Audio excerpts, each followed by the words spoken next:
Your time to shine. All right, guys. So I'm just gonna. Are we ready? Let's do it. Yep. All right, 3, 2, 1. All right, everyone. Welcome to the latest edition of the Huddle House. This is the end of week 2, start of week 3. As you can see, I'm not joined with Matthew Barnes today. He actually took such a bad loss this week. He just couldn't bear to join us. I think whenever you only put up 55, I think you're justified in anything. Is that all he? I mean, we all saw the video. He was at the Oh. shooting range. Has anybody even heard from him since then? I don't even know. I think he's kind of gone. That's right. Shooting range is the last I saw him. Yeah, that's the last he was heard. So, has anyone heard from Jonathan Taylor? That's probably the better question. I think. I've heard from Matt's entire roster. Yeah, no one. George Kittle's doing pretty good though. Okay. He's actually in North Carolina with one of his friends. Didn't want to pull him away from that time, so instead we roped in Marcus McCleary and Jacob Metry, two other owners in the league, and we're really excited to hear their thoughts. Marcus, obviously an OG of the league. Metry is kind of a newcomer like myself, so looking forward to hearing their thoughts. And I think at the top of the agenda for this week is the trades that have been happening, because I don't know if I've seen this many trades this early in the season in a long time in fantasy, and I definitely did not expect it starting out in this dynasty league where trades have a lot more impact because they are for the future. So with that being said, let's just open the floor. Who has a trade they want to discuss, and we'll ping pong around. I think the biggest trade, a lot of the trades kind of felt like they were just kind of a trade to make a trade. But the one trade that I think could have bigger implications was the James Robinson for Gaskin switch between James and Carter. So I was interested in what you guys think about that. I know that I had talked about it a little bit with James. I don't think I had a chance to talk to Carter, but I wanted to see what you guys thought. I think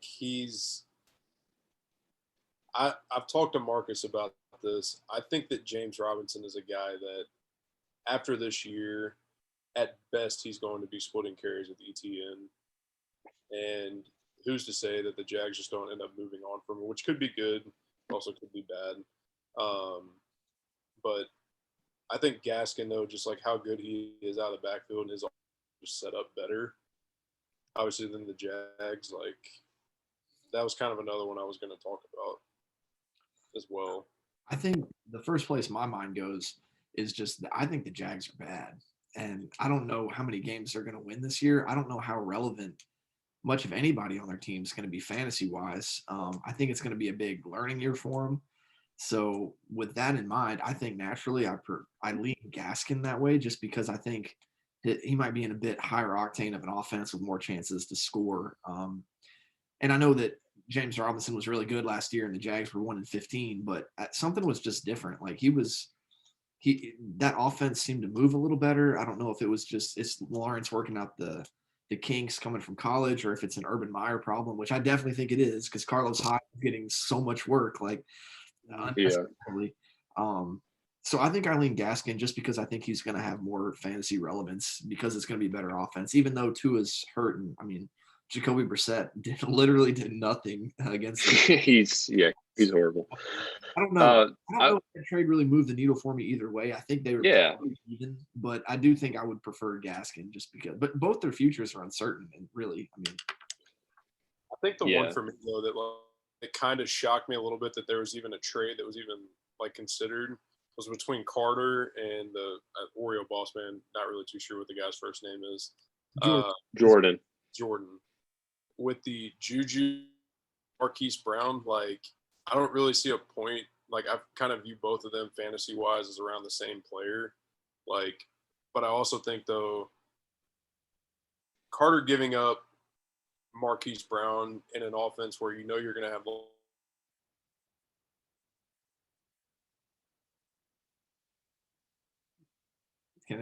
Can you hear me? Did he lag out right there? Yeah, he's it's stuck in mid. He's more frozen than Matt's players were last week. Oh, well, we'll see if he pops back in. But I guess we can pick up with that one because I had thoughts on that trade too. Yeah, mine was opposite of the consensus. I think that I much prefer Marquise Brown to Juju. I think it's just a difference. Like you're talking a floor play and a ceiling play. Juju is going to be is probably pretty consistent. Marquise is going to be really good whenever he scores touchdowns and catches those long passes. But I think just in terms of longevity, I prefer Hollywood because he's going to be on the Ravens next year. And when I look at Juju, like no one wanted him. The Steelers like didn't even want him back beyond a 1-year deal. Like he had to take a pay cut and play for pretty much nothing. Like it's a prove it deal. So I just don't know. And you know me, I don't like Juju to begin with. So maybe No, you don't. You don't like him or his bike. So I would say with that trade, honestly, when it first went down, I was more on Carter's side with that one. Just getting Juju, I think that talent-wise, Juju is better. You have to remember last year Juju was picked in like the 3rd round of our league. Yeah. Like I know that Su Fang had him last year, and he was not happy with him to the point where he made some tweets at him last year. But I would say that Juju's a better player currently. And the only issue with Juju, I still think, is not even the fact that there's lots of fantasy relevant receivers in Pittsburgh. It's just Ben. Ben's bad. And if Ben's gone, who's stepping in? Like, who do they have to come in to get the ball to him? So that's the only thing I would say with that. But as a player, I like Juju better. But I mean, Hollywood Brown showed you why he's called Hollywood on Monday night. So I mean, that could be a very good trade for Jordan. So we'll see. Metry, you were going somewhere there and you lagged out. What was your thoughts on the trade? Yeah, it was just the fact of like the uncertainty with Ben and the Steelers offense going forward, and knowing that you're going to have Lamar locked down for many years, because obviously we all expect he's going to sign a huge extension. Like, he's so dynamic, and I think he's getting better and better as a passer that I was kind of shocked that trade even happened to begin with. I kind of view Hollywood Brown as a guy that can be a low 1,000-yard receiver consistently for future years to come. Maybe get you, 6 or 7 touchdowns a year. Kind of be a home run threat kind of guy. So I was kind of shocked at that one a little bit. Yeah. And I guess the only other trade with really any relevance to me that's happened since has been the trade that happened about an hour ago. So Kenny Golladay going to James, and Jeremy gets Robbie Anderson and Ramondre Stevenson. So to kick that one off, I believe in Damian Harris, and I understand the argument that it's New England, so New England's going to shuffle through running backs, but I think that they use Damian Harris and they believe in Damian Harris more than they have any of the running backs they've had in recent memory. So, I mean, Ramondre Stevenson's been healthy scratched last week. So I just don't see how he cracks the rotation anytime soon. So I think he's a throw-in piece. And then Robbie Anderson's undervalued. I understand DJ Moore's there, but I'm not a huge Golladay believer. I mean, I could see what James is thinking, trying to take a risk on that, but I don't know. What do you guys think on that? I think for me, I believe in the Panthers offense a little bit more than the Giants offense and just their system. And I think that the Giants offense seems to favor like the Sterling Shepherds or like the short route running. Like if Juju was on the Giants, like I think he'd be a freaking beast because he just short routes and 5 yards underneath the line of scrimmage and things like that. Whereas I think Kenny Golladay is not that receiver, and I don't know how much belief I have in Daniel Jones to get him the ball down the field. I mean, I watched their Thursday night game and he had some nice plays, but I feel like it was more few and far between. And not to say that Robbie's going to get all those plays. I just think he's going to have more consistent volume. So that's kind of where I go with that. And on the Ramondre Stevenson front, I definitely think that's a throw-in piece because like Damian Harris didn't play for 2 whole seasons. This is his 3rd year, I think, in the league, and he hasn't really touched it until midway or like 3/4 of the way through last season. So I mean, it's a long time development thing, and I feel like they drafted Ramondre to eventually supplant Damian, just like Damian did for who was the guy before him, Sony Michel, who that didn't work out. Yeah. So I think that I feel the same way about first round pick, like we were talking about earlier. So I don't know. But, could be wrong because I think Ramondre did get some carries in week 1 before he fumbled, and then he kind of got benched. And nixed from the lineup this week. But I think I would prefer Robbie over Kenny G. But I don't hate the move. Don't think it's egregious. What about you, Metry? Yeah, I'm the same way. Actually, going into the draft, I was really, really targeting Robbie Anderson. You know, I had him last year in another league, and he was really, really good. And I felt like finally having a quarterback that could kind of stretch the ball a little bit down the field, he was going to be a lot better, and have an even better year this year. But I would definitely take Robbie Anderson over. I don't believe in Kenny Galladay too much, just because of the offenses that he's been in, and the injuries with Kenny. Yeah. I mean, he's very injury prone for sure. So, but the trades have just been flying. I mean, I'm surprised. It's been cool. We'll say I made a trade. Ended up getting Jonnu Smith from Chris, as well as Henry Ruggs for Anthony Schwartz and Austin Hooper. Anthony Schwartz had all of one target before he got benched last week, and I think we all saw what Henry Ruggs did. So I feel pretty good about that one so far. Yeah, but what's so funny about that is when we were talking about it, Henry Ruggs was the piece like you didn't care about in the trade, and like ended up doing so well, and Jonnu did kind of like, yeah. Yeah, your feelings have like flipped on this. Tight end has been rough for me. I still like Jonnu. I still think he's a better player than Hooper. Jake was very quick to point out that Austin Hooper outscored Jonnu by like a point. Both were horrible, but yeah, it's been an adjustment for me going from having Travis Kelce last year to now piecing it together at tight end. So it's been a nice. Yeah, I bet it is. Speaking of these players that lead to wins and losses, let's just briefly transition because I'm very interested to get both your guys' takes on this. Because I've talked with Marcus about it. I know it's a big point of frustration, and I'm sure it is with Metry as well. But both of you guys have unfortunately started the year 0-2, despite having solid rosters that feel like they're ready to compete. It's just been either the opponents scoring a lot of points or different instances that have occurred. But let's just start with Metry. Walk us through your 0-2 experience, and then we can get to Marcus. Just let us know where your mindset's at right now. My mindset with my team is I feel like I'm one position that is really, really like my quarterback position. I'm not too happy about yet because I've obviously invested in Justin Fields. I think he's going to be good, but the Bears are pretty much dragging their feet with naming him the starter. I don't know why. I really don't know much more what Matt Nagy needs to see to name Justin Fields a starter. But I look at my team, I would put my running back trio up there with anybody. I mean, I put up 144 in a loss week 1, and my quarterback got me 5. Like, that's crazy. That is crazy.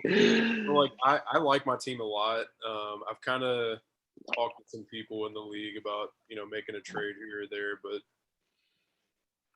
I like where it's at. I like my running back trio, and I think my team will be good once Justin Fields finally gets the ball, and is their everyday starter and is going to be, he doesn't have that pressure on him about getting benched or anything like that. That's just kind of my thoughts on it. I kind of am with Marcus about the tight end position. I'm kind of piecing it together. Got Robert Tonyan and Jared Cook, so not great. But Bobby touchdown. Yeah. But overall, I'm pretty happy. I feel like I've got a good mix of like a young team and a team that's kind of got some veterans that are at least proven and are going to kind of stick in their roles. So, and who would have thought Cooper Kupp would have been as insane as he has to start it? Oh, he's the only reason that the game that I played this past weekend was even close. I think he got me like 33 or something like that. He's a beast, man. I think that Stafford connection is going to be here to stay for a little bit. So, yeah. And about Fields, I mean, everything's seeming like he's going to be getting the ball this week at least. I think Dalton's got like a bone bruise or something. So unless he in his knee straps up Nick Foles and pulls him out of his street clothes and like sticks him in the game, which like I can't imagine is the case. Definitely, it seems like Justin's going to be the guy. So yeah, it'd be an interesting test. But I will say, watching that game Sunday, he had one really nice play. Like I don't know if you guys saw this. He had a deep ball to Allen Robinson that was an easy touchdown that he dropped. That would have been really pretty and would have made his day look a lot better. But he also like tried to give the game away essentially. Like he had a fumble and also had an interception there in the end. So he's still learning, I think. But He also had the game-winning first down. thanks for reminding me of that. Oh, didn't they play the Bengals? Yeah. Oh, yeah. We had our fair share of giving the game away as well. I mean, 3 interceptions, 3 straight throws. Like it's Pretty much. that's wrapping it up in wrapping paper and sticking a bow on it. Or no, really. But how about you, Marcus? Let's hear your 0-2 story because I know you got some thoughts here. Yeah, week 1, there's nothing I can really say about week 1. It was horrible. I deserved to lose that game every single time. There was a chance I could even win, but was it deserved? No. I put up a very good score. I put up 127 points this week. And people have lost by scoring 127, but I don't think anyone's lost putting up 127 by 30. Chris just went absolutely berserk. You saw what Derrick Henry did. You saw what went there. So I'm trying not to panic too much. I think one of the biggest things that I'm trying to appreciate is I haven't had any injuries. But also just kind of like offensive game plans and things like that have actually been favoring my guys. Like, for instance, Jerry Jeudy going down significantly bumps up the value of Courtland Sutton, as well as I know Laviska's been dealing with some, I think, shoulder issues. So I think DJ Chark's in for some more targets. And the emergence of Henry Ruggs, I think, is going to be something that's interesting. And I do think Lamar Jackson's going to just have a monstrous season just because he has to. I mean, he's out here throwing jump pass touchdowns. And I think that he has a really good case to try to be that QB1 this year. So I'm trying not to freak out. I just haven't trying to view it as week 1 was just to, forget about it. That's not going to happen again. And then week 2 was, a great performance, but I just ran up against the highest scoring team in the league. So I'm just trying to say there's 14 regular season weeks. There's only 3 teams, if I'm correct, that are 2-0. And then I'm only 1 game behind everyone else. So it's still that's good. Yeah. So I'm not stressing about it.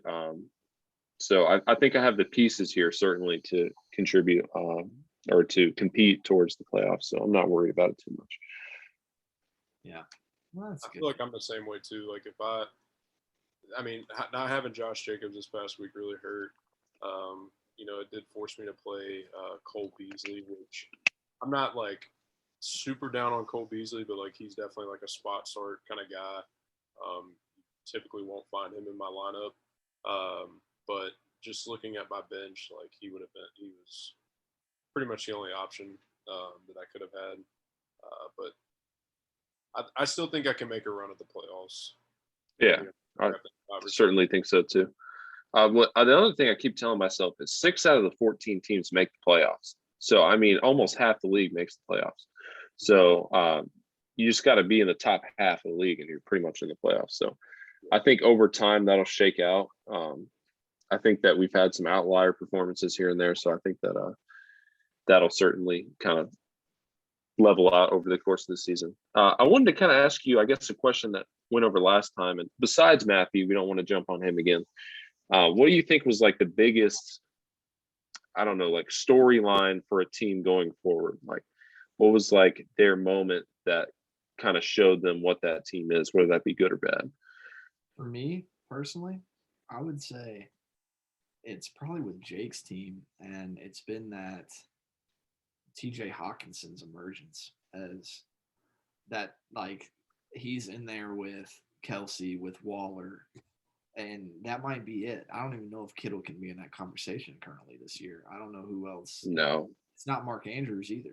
It's Hawkinson. So I mean, that was insane value on draft night, and I think he has. That's a piece that like is one of those things where you draft a guy a little bit later and you think he's going to take that step, and when he does and he makes that leap, it takes your team from okay, we're a playoff team to like we're a championship contender team. And I don't want to say Yeah. this because I don't want to just like pump it up even more because I know the man's 2-0 and he's definitely feeling himself as he should be because he's had some good weeks. But that is what I think is a turning point there because I was watching that game last night and I was like, maybe, it would have taken a lot, but if Hawkinson would have had a dud and Swift would have gone and outscored him by like 9 points plus, whatever Hawkinson had done, then like I could have been in that game. And so I was like, maybe there's a chance, but Hawkinson like squashed that right away.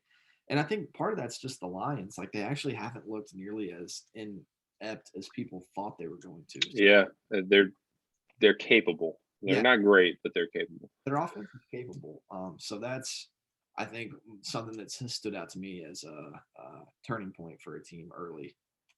And another thing, this with Jake's team is Javonte Williams carries that he's getting. Yes. I He's mean, going to get more as the season goes on. literally splitting carries with Melvin Gordon already, and he's putting up like I think his numbers have been like 13 and 14 for like 60 or 70, like pretty solid rate. And to be splitting that early in his career and in this season, I think that's kind of arriving early. So I imagine that that's only going to keep getting more and more. And that's a guy who's on his bench. So I mean, Certainly. Yeah. That was a guy I was targeting in the third round. And he took him earlier than I would have, but it looks like that could be a pick that really ends up working for him. So that was a good snag. Metry, what about you? I think for me, the team that's actually kind of stuck out to me the most, and I think his team is going to be here to stay and going to be in there in the end because of two guys, but it's actually Caleb Weiland's team. I think Tony Pollard, like him kind of coming along a little bit and kind of getting a little bit more carries with Zeke because, the big narrative with Zeke is that ever since he's been in the league, since his rookie year, his production has went down every single year. And I think Tony Pollard showed you last week that he can be a dependable back, that if Zeke goes down or if Zeke's just not in the flow of the game early, you can turn to him and really kind of, use him the same way that you would use Zeke. And I know that he's their number one receiver, but I thought, honestly, with Tyrod Taylor being his quarterback, I did not think Brandon Cooks would have that good of a start. And he is completely, done the complete opposite of what I thought he was going to be. I like Caleb's team a lot. I think he's got a real shot to be there in the end, obviously with Mahomes and that Mike Evans, Chris Godwin, and Tyler Lockett. So I like his team a lot. I think Caleb's a trade away from an RB2, from being like a contender for like a championship. The way that they're playing, and that's exciting because you wouldn't necessarily expect that because he picked Mahomes in the first round. It was more like a longer term play. But I mean, he has the best flexes in the league in my eye, and they've been going off. And I know I wasn't a huge fan of stacking Godwin and Evans, but I mean that seems to be at least surviving. I know they have a tough matchup this week against the Rams, so we'll see how that plays out. But I don't hate it. So I think that like his RB2 this week was Kenneth Gainwell. Like that has to change. But if he does secure an RB2 and maybe CEH comes around at all, I mean he put up 143 and he got a total of 8 points from both of his running backs combined. Like it's insane. Like if he gets any points from his running backs, it's over. Like so I think that's something to really watch out for. So to note with this team though is Tyrod's out now with this injury, so the Texans like Davis Mills, this rookie's coming in. So like, how's that going to impact Cooks? That could see a dip in his production. I mean, but who knows? I mean, he's still the only chef in the kitchen there. Like the ball's going to him, and they haven't been able to stop it yet. So I I think think that. go ahead. Go ahead. I was gonna say I think Tony Pollard is. I think he's gonna have a bigger role than I think a lot of people think with the Cowboys this year. That game against the Chargers this past week, when he basically split carries with Zeke. I mean, that hadn't happened in the last 2 or 3 years that they've been together. Where Tony Pollard would play, but he wouldn't get near the amount of snaps that Yeah. was getting. And I just think Zeke coming off of last year where he led the league in fumbles, like I could see them kind of want to, explore some other options, maybe, trying to get Pollard more touches. And I mean, they got a good O line. Like he's dynamic with the ball in his hands. I mean, like you said, he put up 143. Pollard got him 21.5 on his bench, so I mean, he could have won his matchup this Yeah, week. I mean, I think the only way that Pollard really breaks into anything other than like a super flyer at the flex is if Zeke goes down. Like I just don't see how he's at all startable unless that happens. So, um, I mean, he does have like he has Trey Sermon, so if that's more of a longer term play again. So like he has pieces, but it's just it's not there yet at running back. But I mean, if his receivers are this good, who needs a running back? So the to the RB2, it's Trey Sermon. I mean, he's just got to emerge, and if he does, like everybody's so hyped about the Niners running backs, but like I think Hasty went down, and they had somebody else go down. Was it Mitchell? Did Mitchell get hurt or? he did in the game, but he came back. It was some other running back. They signed some dude from like deep practice squad yesterday. I saw him. Practice project. Do you think that Clyde will come around like as the year goes on? No, personally, I don't know. Why would they need to change like anything they're doing right now? No one can stop them as is. I mean, I just don't see. He's such an outlier because I feel like every other RB like consistent like RB1 for the Chiefs has been a fantasy monster. Any Andy Reid starting running back has been great, and CH is just not. And I get like it's Mahomes' team, and obviously the strength of that team is, Mahomes to Kelsey, Mahomes to Tyreek. But yeah, I'm not very high on CEH. There were a lot of options there that I thought were better for him at the time.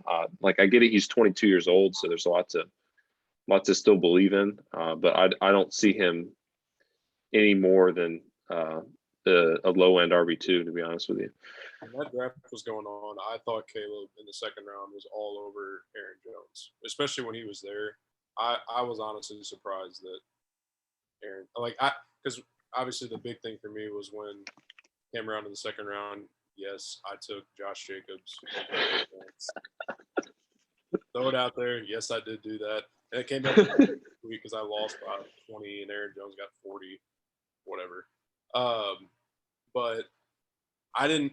The reason that I kind of had that was because it was like I didn't expect Aaron Jones to be there in my pick in the second round. Like I definitely thought he was going to get scooped up in that first couple rounds in the second round. So, something I can just I guess add on to. We were talking about teams that maybe had the biggest storylines. I think for me, I know we mentioned two teams in a positive light, and I know that Jeremy and Matt had the lowest point scores, but I think Lucas's team really had the biggest, like, most revealing week to me. I just don't believe I don't believe in Saquon at all. I don't know what's going on with Brandon Ayuk, so that's kind of concerning. He's got all the talent in the world, but he's not really performing. Darrell Henderson's a solid RB2. I feel like. But I think the Saquon pick really is starting to look iffy. Like I understand he's super young. A lot of it's due to the offensive line there, but I view Lucas's team and their loss this week as a lot more revealing than say Jeremy's or even Matt's. Jeremy just had one of those weeks where Miles Sanders gets sniped in the end zone. He got stopped at the 1 yard line. Same thing happened with Elijah Michelle. He gets down to the 1 yard line. Garoppolo runs it in. Like things like that were happening to Jeremy, and it just kept piling up. But I'm concerned for Luke's team, and I know he is too. So I know that he's probably going to pull some trades out here because he has to if he wants to be competitive. But that would be the most revealing one for me. Especially trading up to the 7th spot to get Saquon. It's got to hurt a little bit. I'm not ready to give up on Saquon. I know he's not either, but for the next upcoming weeks, I don't feel confident even starting him. I feel like he's a mid-tier to low-tier flex. Like he's nothing that I want to get out there, in my opinion. You do bring up an interesting point because the Ayuk thing has actually really shocked me. Like I know that they have Debo, and Debo hasn't been healthy really the last 2 seasons, but like seeing how many targets he's taking away from Brandon Ayuk has really, really shocked me. What does he have? Like 1 catch in his in his 2 weeks. Like that I agree with you. It's kind of been a shocking thing. He has To start. He has 2 targets so far this season. Both of them were last week. Have a target week 1. Yeah, and he played 47% of the snaps, so he was out there. It just wasn't like getting looked at all. And the coach talk and the coach speak doesn't help. Shanahan is just a horrible fantasy coach. So any player that you have in his offense, you always got to be worried about what he's going to do. So Yeah.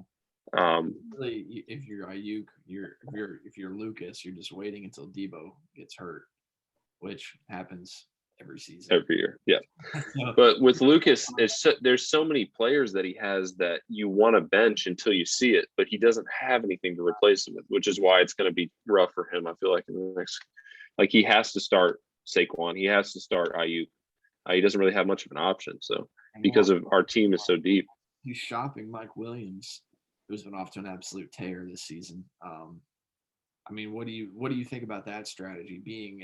Seeing as he's probably his top producer this season so far, aside from Darrell Henderson, shopping him. You think he's just trying to get as much value back as he can for a hot start for somebody who also is injury prone and not super consistent? Yeah, I think that he sees the writing on the wall. I mean, he wants to compete, but I think you have to eventually see what's best for your team and say this year it's not going to happen. I mean, he has Cam Akers coming back next year, which I think is great. As good as Darrell Henderson is, I think once Cam Akers gets back up and running, he has that job to himself, or mostly to himself. So it's not like I'm freaking out on his roster, but for this season, and in particularly the next upcoming weeks, I don't feel confident in his ability to put up a lot of points. I mean, he's averaging, I think, less than 100 points a game. He barely cracked it last week. And then he put up 98 this week. So it just doesn't look like it's trending in the right direction. You guys want to do any foresight into week 3? Any predictions? We got about 5 minutes left, so we can do some whip around predictions. Who do y'all got this week in your matchups? I play the red hot Scott's Tots, Caleb Weiland. This is going to be fun. I get to go up against 80-yard touchdown Tyler Lockett, so that'll be great. Major, you know who you play? Yeah, I got Brandon. I'm projected to win 119 to 117. I actually think I can pull that one out, dependent on some injuries that are out there right now. Do you just want to go through the whole slate, or do you? Well, I'll talk about some of the ones that I think are the most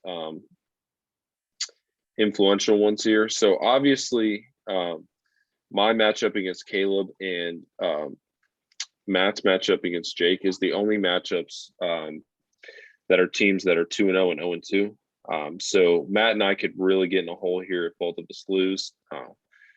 So if we dropped 0-3, that kind of puts us in a much worse spot, I feel, than 0-2.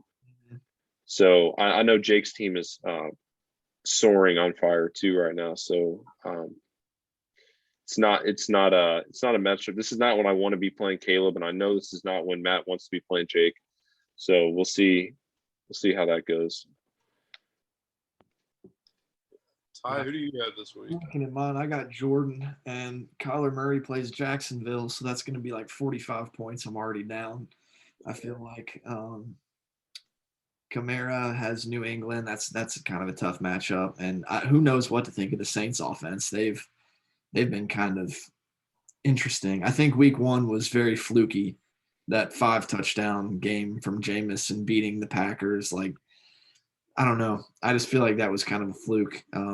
Aaron Jones, I was talking to Marcus earlier, like he got his 45-point game, the 145-point game he has every year. He's already got that out of the way, so I feel a little better knowing that that's already happened.